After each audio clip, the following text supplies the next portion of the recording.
ഈ കേസിൽ ഏറ്റവും പ്രധാനപ്പെട്ട ഒരു സാക്ഷിയാണ് ആ സ്കൂളിൽ അറബിക് പഠിപ്പിക്കുന്ന മുസ്ലിമായ ഒരു ടീച്ചർ. അവർ ആദ്യം മുതൽ അവസാനം വരെ വളരെ സത്യസന്ധമായിട്ടാണ് കോടതിയിൽ മൊഴി കൊടുത്തത്. അവർ പറഞ്ഞത് എന്താണെന്ന് വെച്ച് കഴിഞ്ഞാൽ, ഈ CIA ബന്ധപ്പെട്ട് അതിനെ അനുകൂലിച്ചുകൊണ്ട് പത്മരാജൻ മാസ്റ്റർ ഈ 2019 ഡിസംബറിലും ജനുവരി ആ സമയത്ത് ഒരു ഫേസ്ബുക്ക് പോസ്റ്റ് ഇട്ടു. അതവിടെ വലിയ ഒരു പ്രശ്നം സൃഷ്ടിച്ചു.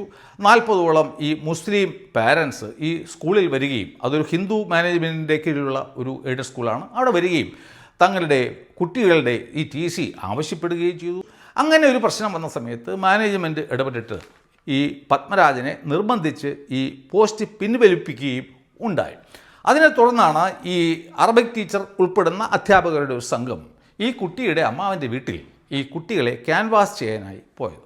അന്ന് ഈ അമ്മാവൻ ഈ ടീച്ചറോട് ചോദിച്ചു, അല്ലേ ടീച്ചറെ, ഇദ്ദേഹത്തിനെ ഏതെങ്കിലും ഒരു കള്ളക്കേസിൽ കുരുക്കിയിട്ട് ഈ സ്കൂളിൽ നിന്നും പുറത്ത് ചാടിക്കാൻ പറ്റില്ലേ എന്നായിരുന്നു അദ്ദേഹം ചോദിച്ചത്.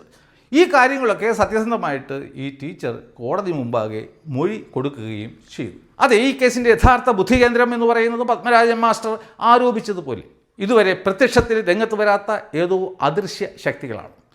അവരുടെ കയ്യിലെ ഈ കരുക്കളായിരുന്നു ഉമ്മയും അമ്മാവനും DYSP രത്നകുമാറും.